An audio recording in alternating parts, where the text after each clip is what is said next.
బులెటిన్ల ముందుగా హెడ్లైన్స్. బ్రాహ్మణ సంక్షేమాన్ని విస్మరించిన రేవంత్ సర్కార్, పరిషత్తుకు ఏటా 100 కోట్లు ఇవ్వాలని హరీష్ రావు డిమాండ్. ప్రభుత్వాన్ని ప్రశ్నిస్తే బీఆర్ఎస్ కార్యకర్తలపై 3rd డిగ్రీ. కాంగ్రెస్ నేతలతో కలిసి పోలీసుల అరాచకంపై మండిపడ్డ పెద్ది.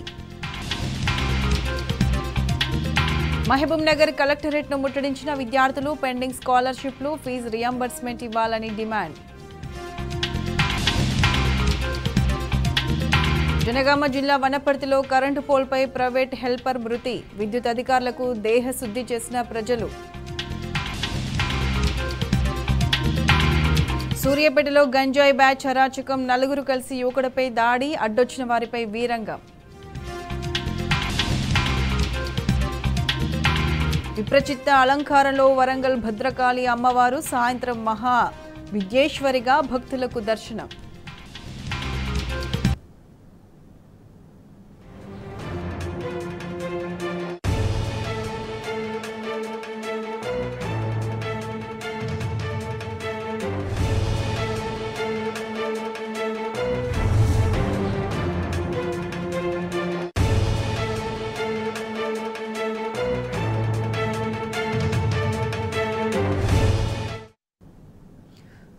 జనగామ జిల్లా వనపర్తి గ్రామంలో విషాదం చోటు చేసుకుంది. విద్యుత్ అధికారుల నిర్లక్ష్యంతో కరెంటు షాక్ గురై ఓ నిండు ప్రాణం బలైంది. విద్యుత్ లోపాన్ని సరిచేసేందుకు కుక్కల మల్లేశం అనే వ్యక్తి కరెంటు పోల్ ఎక్కాడు. అయితే మల్లేశం పోల్పై ఉండగానే విద్యుత్ సిబ్బంది కరెంటు ఆన్ చేయడంతో షాక్ కొట్టి చనిపోయాడు. ఎల్సీ తీసుకోవడంలో సిబ్బంది నిర్లక్ష్యం వహించడంతో కరెంటు షాక్కు గురై పోల్పైనే మృతి చెందాడు. మల్లేశం మృతి చెందడంతో గ్రామస్తులు ఆగ్రహం వ్యక్తం చేస్తూ విద్యుత్ అధికారులకు దేహశుద్ధి చేశారు.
జనగామ జిల్లా వనపర్తి గ్రామంలో విషాదం చోటు చేసుకుంది. విద్యుత్ అధికారుల నిర్లక్ష్యంతో కరెంటు షాక్ గురై ఓ నిండు ప్రాణం బలైంది.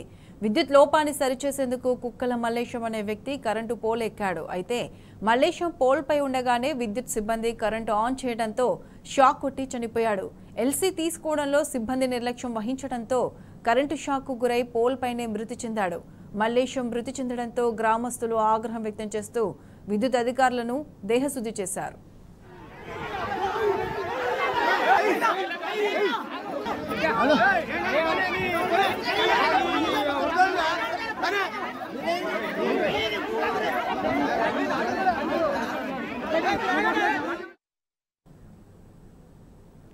రాష్ట్రంలో శాంతి భద్రతలు క్షీణిస్తున్నాయని బీఆర్ఎస్ నేత పెద్ది సుదర్శన్ రెడ్డి ఫైర్ అయ్యారు. హత్యలు, నేరాలు పెరిగిపోయాయని విమర్శించారు.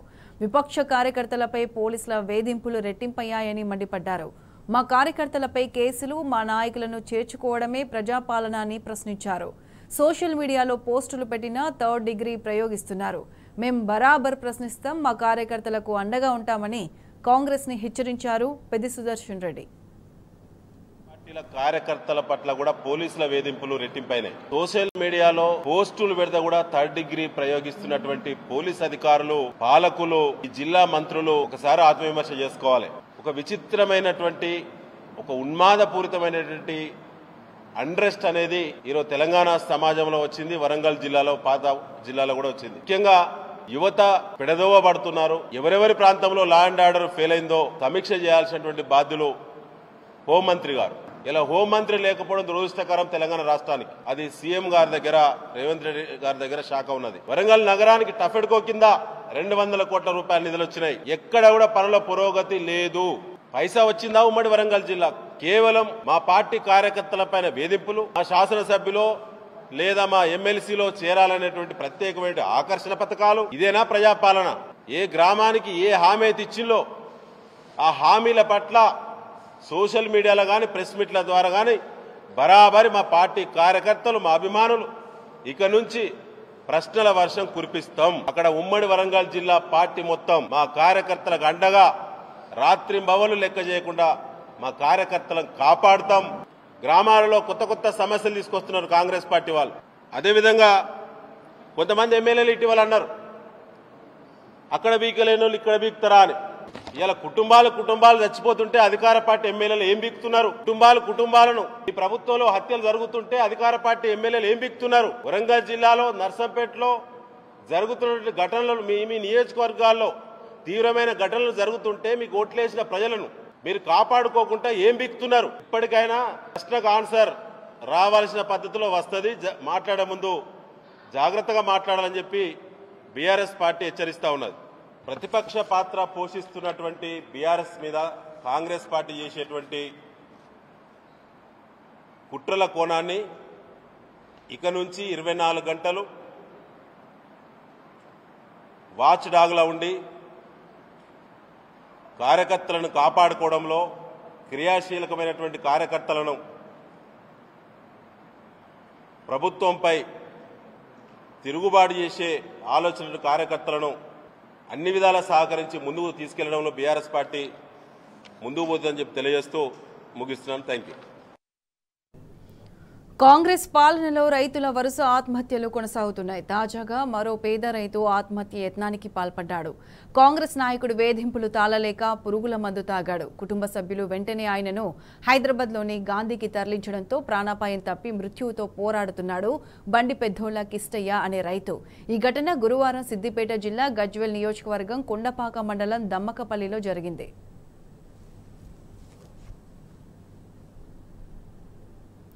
బండి పెద్దోళ్ల కిష్టయ్యకు దమ్మకపల్లి గ్రామంలో 2.13 ఎకరాల సాగు భూమి ఉంది. అందులో కొంత భూమిని మరొకరికి అమ్ముకోగా మిగిలిన భూమిని సాగు చేసుకుంటున్నాడు. అయితే ఆ భూమిపై అదే గ్రామానికి చెందిన ఆగం రెడ్డి అనే కాంగ్రెస్ నాయకుడి కన్ను పడింది. కట్టుకథలు అల్లి పొలానికి దారి ఇచ్చేందుకు 20 లక్షలు డిమాండ్ చేస్తూ కృష్ణయ్య అతని కుటుంబ సభ్యులను గత కొన్నేళ్లుగా వేధిస్తున్నాడు. ఈయన గజ్వేల్ మాజీ ఎమ్మెల్యే, సిద్దిపేట జిల్లా డీసీపీ అధ్యక్షుడు తూకుంట నర్సారెడ్డికి అనుచరుడు. ఇప్పుడు తమ ప్రభుత్వం వచ్చిందని తనను ఏమీ చేయలేరంటూ నర్సారెడ్డి ద్వారా బెదిరించడంతో ఆందోళన చెందిన కృష్ణయ్య ఆత్మహత్య యత్నానికి పాల్పడ్డాడని భార్య కనకవ్వ ఆరోపించింది.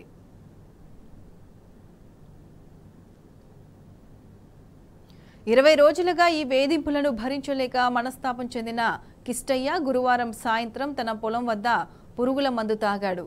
గమనించిన స్థానికులు, కుటుంబ సభ్యులు వెంటనే సిద్దిపేట ప్రభుత్వ దవాఖానకు తరలించారు. పరిస్థితి విషమంగా ఉండడంతో మెరుగైన వైద్యం కోసం హైదరాబాద్లోని గాంధీకి తరలించారు.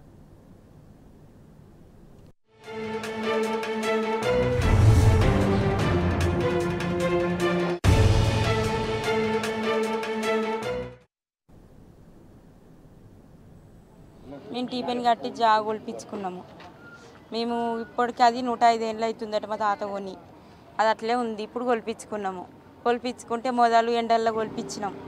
ఆ గనీలు వస్తామంటే దంగతలేదు అనంటే తర్వాత మళ్ళీ కొలిదంతి అని అయితే టీపెన్ అయినా పోయిండు. మళ్ళీ వచ్చి కొలిచిండు. కొలితే మొత్తం అది కాపల్లో ఆగం రెడ్డికి పోయేటట్టు చేసిండు. ఆగం రెడ్డికి పోయేటట్టు చేస్తే 20 లక్షలు ఇవ్వని పెట్టిండు. మా దగ్గర వెళ్తలో అని మేము అంటున్నాము. కేసు పెట్టిండు మా మీద. మమ్మల్ని ఇబ్బంది పెడుతుండు. ఆయన మందు తాగిండు. నాకు 2 పిల్లలు. ఆగం రెడ్డి తుమ్ముకుంట నర్సారెడ్డికి ఫోన్ చేసి గవర్నమెంట్ సర్వేర్ వచ్చిండు. ఫస్ట్ వచ్చి గవర్నమెంట్ సర్వేర్ను ఆగం రెడ్డి తుమ్ముకుంట నర్సారెడ్డికి ఫోన్ చేసి గవర్నమెంట్ సర్వేర్ను బెదిరించాడు సర్వేర్ను తుమ్ముకుంట నర్సారెడ్డికి ఫోన్ చేసి. ఇప్పుడు 4 గుంటల భూమి వస్తే 20 లక్షలు ఇమ్మంటారు. జాగా దున్ననిస్తలేరు. మేము అమ్మినాం 10 గుంటలు. వాళ్ళని దున్ననిస్తలేరు. ఇబ్బంది పెడుతురు. తొవ్వల మొత్తం రాళ్ళు కంపలు వేస్తున్నారు. ఇది కేసు పెట్టిండు. 80-90 ఏళ్ళు అవుతుంది, తాతల కాడ నుంచి ఉన్నది.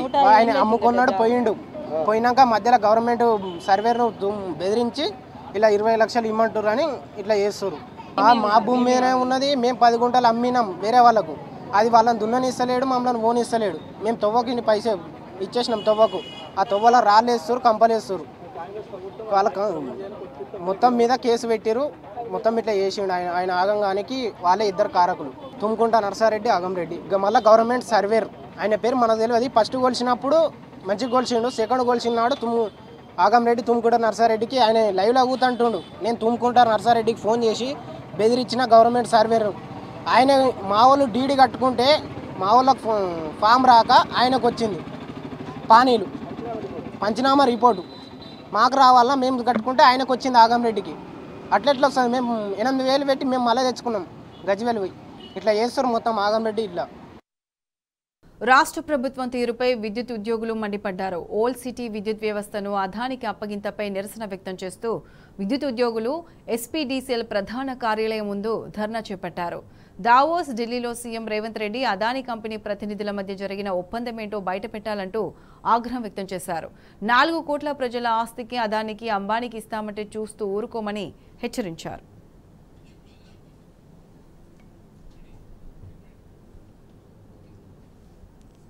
సంస్థలో సౌత్ సర్కిల్ అంటే ఓల్డ్ సిటీని అదానీ కంపెనీకి ఇవ్వడానికి ఈ రాష్ట్ర ప్రభుత్వం దావోస్లో రహస్య ఒప్పందం చేసుకుంది. అంతటితో ఆగకుండా 15 రోజుల క్రితం ఢిల్లీలో ఏదో సమావేశం జరిగితే ఆ సమావేశానికి కూడా ఈ రాష్ట్ర ముఖ్యమంత్రి పోయి అక్కడ కూడా అదానీ కంపెనీకి సంబంధించినటువంటి కొంతమంది అధికారులతో ఒప్పందం చేసుకుంది. ఆ రకంగా సౌత్ సర్కిల్ని ప్రైవేటీకరణ చేయడానికి సిద్ధపడతా ఉంది మన తెలంగాణ రాష్ట్ర ప్రభుత్వం. మేము చెప్పదలుచుకున్నాము యునైటెడ్ ఎలక్ట్రిసిటీ ఎంప్లాయీస్ యూనియన్ గా, అసలు దావోస్లో చేసుకున్నటువంటి రహస్య ఒప్పందం ఏంటి, ఢిల్లీలో చేసుకున్నటువంటి రహస్య ఒప్పందం ఏంటి, ఆ 2 బయటికి తీయండి, ముందు ప్రజల ముందు పెట్టండి. ప్రజల ముందు పెట్టకుండా ప్రైవేటీకరణ చేస్తానంటే గనక చూస్తూ ఊరుకోము. అసలు ఈ రాష్ట్ర ప్రభుత్వం ప్రైవేటీకరణ చేయవలసినటువంటి అవసరం ఏముందని చెప్పేసి మేము ఈ రాష్ట్ర ప్రభుత్వాన్ని ప్రశ్నిస్తా ఉన్నాము. ఎందుకంటే ఇన్ని సంవత్సరాల నుంచి తెలంగాణ ఎలక్ట్రిసిటీ డిపార్ట్మెంట్లు నడుస్తా ఉన్నాయి, ట్రాన్స్కో నడుస్తా ఉంది, జెన్కో నడుస్తా ఉంది, డిస్కామ్లు నడుస్తా ఉన్నాయి. ఇప్పుడు ఈ కొత్త ప్రభుత్వం కాంగ్రెస్ ప్రభుత్వం అధికారంలోకి వచ్చిన వెంటనే ప్రైవేటీకరణ చేయడానికి ఏంటి మీ రహస్య ఒప్పందం ఏంటి అని చెప్పేసి మేము ప్రశ్నించదలుచుకున్నాము. ఇదే జరుగుతున్నట్లయితే గనక ఒకటే సంస్థలో ఉన్న ఉద్యోగులకి ఉద్యోగ భద్రత ఉండదు. 55,000 మంది పనిచేస్తున్నారు ఉద్యోగులు, ఇంజనీర్లు కలిపి, వాళ్ళకి ఉద్యోగ భద్రత ఉండదు. రెండోది, ఈ రాష్ట్రంలో ఉన్నటువంటి రైతులకి వినియోగదారులకు కూడా టారిఫ్ రేటు పెరిగిపోద్ది. పెరిగిపోయిన తర్వాత కరెంటు బిల్లులు కట్టలేని పరిస్థితికి వస్తుంది. రాష్ట్ర ప్రభుత్వం చేసుకున్నటువంటి ఒప్పందాలని, అదానితో చేసుకున్న ఒప్పందాలని బయట పెట్టాలని చెప్పేసి మేము డిమాండ్ చేస్తున్నాము. సంస్థలో ఉన్నటువంటి ఉద్యోగుల్ని, వినియోగదారులను కలుపుకుని పెద్ద ఎత్తున పోరాటం చేసి మా సంస్థను కాపాడుకోవడానికి మేము సిద్ధంగా ఉన్నామని చెప్పేసి రాష్ట్ర ప్రభుత్వానికి హెచ్చరిక చేస్తా ఉన్నాం. ఈ ప్రైవేటీకరణ ముఖ్య ఉద్దేశము లాసు, సౌత్ సర్కిల్లో లాస్ అని అంటా ఉన్నారు. కాకపోతే మేము విద్యుత్ ఉద్యోగులుగా మా సహాయకులైనటువంటి మాతో పనిచేస్తున్న ఇంజనీర్లు, ఉద్యోగులు అందరం మా మాట ఏంటంటే, అసలు ఈ సంస్థలో ఈ సౌత్ సర్కిల్లో ఉన్నటువంటి లాసెస్ ఏటీసీ లాసెస్ అంటారు, అంటే aggregated technical and commercial losses, ఇవి ఏ విధంగా ఏర్పడుతున్నాయి, దీనికి కారణం ఏమిటి, ఈ లాసెస్ ని అధిగమించడానికి ఏదైనా ఇప్పటివరకు ఏదైనా కమిటీలు, ఏదైనా నిపుణులతో ఏదైనా సలహాలు కానీ సహకారం కానీ కమిటీ వేసిన దాఖలాలు ఇప్పటివరకు లేవు. గత 10 సంవత్సరాల్లో లేవు, ఇప్పుడు కూడా లేవు. కానీ ఇవి లాసులా ఉన్నాయి, ఇది మన చేత కాదు, మన చేతిలో లేదు, ఇది అదానితోనే సాధ్యమవుతుంది అనేదాన్ని మేము తీవ్రంగా వ్యతిరేకిస్తున్నాం. ఎన్నో సంవత్సరాలుగా ఎంతో అనుభవం గల, ఎంతో నిష్ణాతులైనటువంటి మా ఉద్యోగులు, ఇంజనీర్లు ఉన్నారు. ఇలా ఈ రాష్ట్ర ప్రభుత్వం థెఫ్ట్, అదేవిధంగా నష్టాలను అరికట్టాలంటే ఇప్పుడున్నటువంటి ఉద్యోగులకు మీరు తగినటువంటి రక్షణ, అదేవిధంగా ప్రత్యేకమైనటువంటి రక్షణ ఏర్పాటు చేయండి. ఒక కమిటీని ఏర్పాటు చేసి నిపుణులైనటువంటి సలహాలు తీసుకుని ఈ సంస్థను కూడా, ఈ సౌత్ సర్కిల్ ని కూడా లాభాల్లో బాటల్లో తేవడానికి మేము అందరం సిద్ధంగా ఉన్నాం. కాబట్టి వీటన్నిటినీ మరిచి ఇంట్లో ఎలక దూరిందని ఇల్లును తలగబెట్టకుండా దూరిన ఎలకను బయటికి తేవడానికి ప్రయత్నం చేయాలని ఈ రోజు యునైటెడ్ ఎలక్ట్రిసిటీ ఎంప్లాయీస్ యూనియన్ తెలియజేస్తా ఉంది. కాబట్టి వెంటనే యాజమాన్యం, ప్రభుత్వం ఆ దిశగా అడుగులు వేసి ప్రజలకు, విద్యుత్ ఉద్యోగులకు అందరికీ సౌకర్యం కల్పించాలి, వీళ్ళ హక్కులను హరించొద్దని యునైటెడ్ ఎలక్ట్రిసిటీ ఎంప్లాయీస్ యూనియన్ గా ఈ రోజు తెలియజేస్తా ఉన్నాం. ఉజ్జయిని మహంకాళి అమ్మవారి బోనాల ఉత్సవాలు కన్నుల పండువగా సాగుతున్నాయి. అమ్మవారి దర్శనానికి భక్తులు పోటెత్తుతున్నారు. తెలంగాణ సంస్కృతిని చాటి చెప్పే పండుగ ఆషాఢ బోనాల ఉత్సవాలని ఎమ్మెల్యే తలసాని శ్రీనివాస్ యాదవ్ అన్నారు. సనత్ నగర్ నియోజకవర్గ పరిధిలోని 256 దేవాలయాలకు 1.69 కోట్ల రూపాయల విలువైన చెక్కులను MP Anil Kumar, deputy mayor Srilatha రెడ్డిలతో కలిసి ఎమ్మెల్యే తలసాని పంపిణీ చేశారు.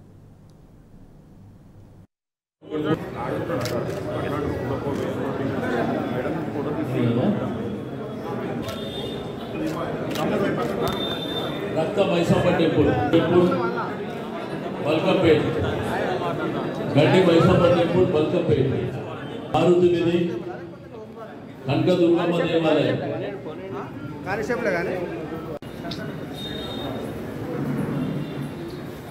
లైట్ కలర్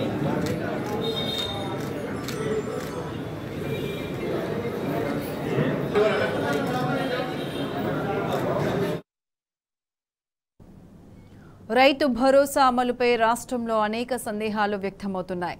1,00,000 ప్రశ్నలు అన్నదాతల మెదళ్లను తొలుస్తున్నాయి.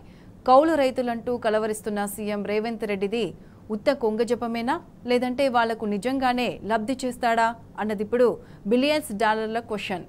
కేసీఆర్ హయాంలో చేపట్టిన పథకాల సంగతి దేవుడెరుగు. కాంగ్రెస్ సర్కార్లో ఒక్క రైతు సంక్షేమంపైనే 1,00,000 యక్షణ ప్రశ్నలు తలెత్తుతున్నాయి. కౌలు రైతుల వ్యవహారం అంటే తేనె తుట్టెను కడపడమేమని నిపుణులు అంటున్నారు.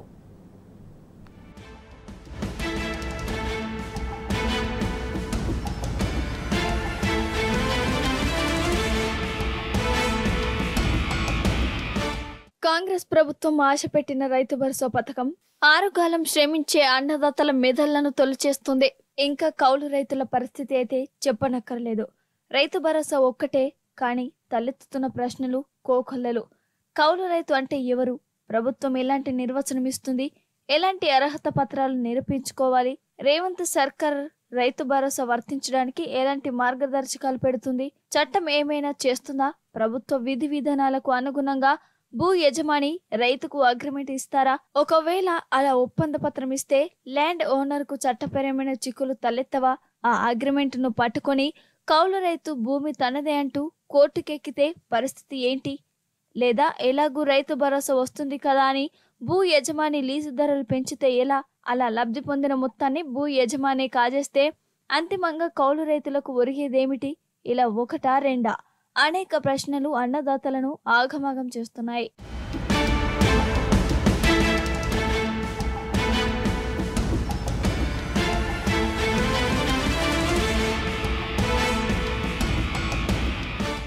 అందరికీ రైతు భరోసా ఉత్తదేనా? గరిష్ట పరిమితి ఎన్ని ఎకరాలు? ప్రభుత్వం 5 ఎకరాల వరకే పథకం వర్తించేలా ముందే నిర్ణయం తీసుకుని నాటకీయంగా అభిప్రాయ సేకరణ మొదలుపెట్టిందా? రైతు వేదికలపై వెలువడుతున్న కొందరి స్పందనలనే రైతులందరికీ ఆపాదించి సార్వత్రికం చేస్తారా? అసలు రుణమాఫీ కోసం లేని కండిషన్లు రైతు భరోసాకు ఎందుకు? కేవలం కాలయాపన కోసమే మంత్రివర్గ ఉపసంఘం వేశారా? అసలు రైతు భరోసా ఇస్తారా ఇవ్వరా అన్న ప్రశ్నలు రైతుల్లో తలెత్తుతున్నాయి. ఇన్నేళ్లు క్రమం తప్పకుండా రైతుల ఖాతాల్లో జమైన రైతు బంధు రొక్కం పేరు మారిన తర్వాత కూడా అంతే టంచనగా పడుతుందా? రైతు భరోసా పథకం అమలు విషయంలో కాంగ్రెస్ పాలకులు చిత్తశుద్ధితో ఉన్నారా? వాళ్ళ నిజాయితీ నిఖార్సైందేనా అని రైతులు తలలు పట్టుకుంటున్నారు.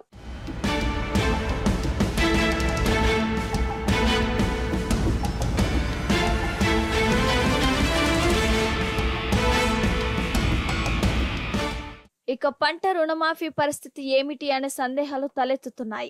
పథకం అమలు కోసం డబ్బులున్నాయా? ప్రభుత్వం ఎలాంటి మార్గదర్శకాలను తేనుంది? భారం తగ్గడానికి రాష్ట్రం కూడా కేంద్రం బాట పట్టనుందా? కిసాన్ సమ్మాన్ నిధికి పెట్టిన నిబంధనలనే ఇక్కడ కూడా పెడతారా? అలా అయితే రైతులందరికీ తగిన న్యాయం జరుగుతుందా అని అడుగుతున్నారు. ఒక్కొక్కరికి 2 లక్షల చొప్పున 31,000 కోట్లు అవసరమవుతాయని సీఎం రేవంత్ రెడ్డి ప్రకటించారు. మరి అంత సొమ్ము ఎక్కడి నుంచి తెస్తారు? భూములు కుదబెడతారా? బాండ్లు అమ్ముతారా? ప్రైవేట్ బ్యాంకుల నుంచి అధిక వడ్డీకి రుణం తెస్తారా?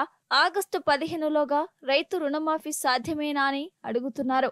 రైతు రుణమాఫీ ఒక్కటి చేసి రైతు భరోసా, పంట బోనస్ లాంటి మిగిలిన రైతు సంక్షేమ పథకాలన్నీ ఎగ్గొడతారని సందేహిస్తున్నారు. ఇటు సన్న బియ్యానికి మార్కెట్లో డిమాండ్ ఉండగా బోనస్ అవసరం ఏముంటుంది? ఇలా సబ్సిడీ ప్రకటించి ప్రభుత్వం రైతుల్లో చీలిక తెచ్చే ప్రయత్నం చేస్తుందా? అసలు రాష్ట్రంలో సన్నవడ్లు పండించే రైతులు ఎంతమంది? 190 మంది రైతులు దొడ్డు వడ్లు పండిస్తే బోనస్ పొందే వాళ్ళు ఎందరు? పండించిన సన్నాలను ఐకేపీ సెంటర్లకు తెచ్చేది ఎందరు?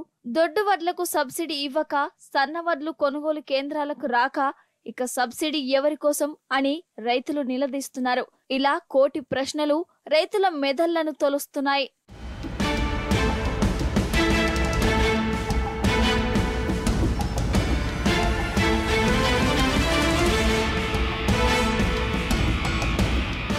కత్తి మీద సామ లాంటి పరిస్థితుల్లో రైతు భరోసా కోసం రాష్ట్రంలో అభిప్రాయ సేకరణ మొదలైంది. ఖమ్మంతో ప్రారంభమైన ఈ ప్రక్రియ ఒక్కో రోజు ఒక్కో జిల్లా చొప్పున అన్ని పూర్వ జిల్లాల కేంద్రాల్లో వారం రోజుల పాటు సాగనుంది. రైతు వేదికల దగ్గర సమావేశాలు నిర్వహించి రైతు భరోసా అమలు కోసం అనుసరించాల్సిన విధానంపై ప్రభుత్వం అభిప్రాయాలను సేకరిస్తుంది.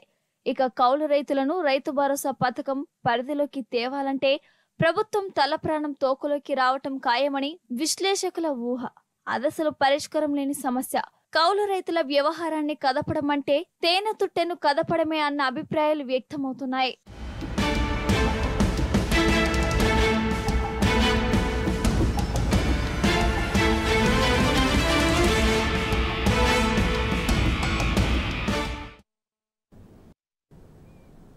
నల్లగొండ జిల్లా మునుగోడులోని ఓ మద్యం దుకాణం వద్ద తాగుబోతులు వీరంగా సృష్టించారు. మద్యం మత్తులో రోడ్డుపై వెళ్లే వారితో దుర్భాషలాడుతూ గొడవకు దిగారు. స్థానికుల సమాచారంతో పోలీసులు అక్కడికి చేరుకుని వారిని అదుపులోకి తీసుకున్నారు. కనీసం వారు నిలబడే పరిస్థితులు కూడా లేకపోవడంతో గంజాయి తీసుకున్నారని స్థానికులు అనుమానం వ్యక్తం చేస్తున్నారు.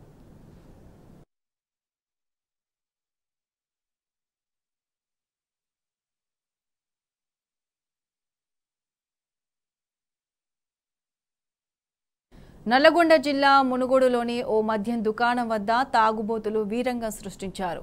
మద్యం మత్తులో రోడ్డుపై వెళ్లే వారితో దుర్భాషలాడుతూ గొడవకు దిగారు. స్థానికుల సమాచారంతో పోలీసులు అక్కడికి చేరుకుని వారిని అదుపులోకి తీసుకున్నారు. కనీసం వారు నిలబడే పరిస్థితులు కూడా లేకపోవడంతో గంజాయి తీసుకున్నారని స్థానికులు అనుమానం వ్యక్తం చేస్తున్నారు.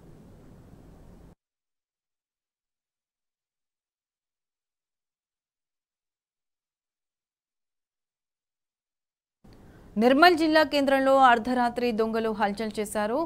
సోమవారపేట కాలనీలోని ఓ ఇంట్లోకి దుండగులు జొరబడి బంగారం, వెండి, ఆభరణాలతో పాటు 10,000 నగదును ఎత్తుకెళ్లారు. ఇంటి యజమాని ఫిర్యాదు మేరకు పోలీసులు కేసు నమోదు చేసి దర్యాప్తు చేపట్టారు.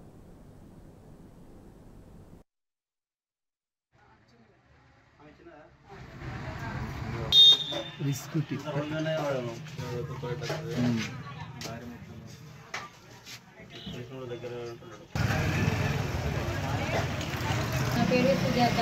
నేను సోమవారపేట స్కూల్ దగ్గర రెంట్కుంటున్నా. మా చెల్లెది మ్యారేజ్ ఉన్నది, డబుల్ బెడ్రూమ్లో. వాళ్ళ ఇల్లు అక్కడ ఉంటుంది.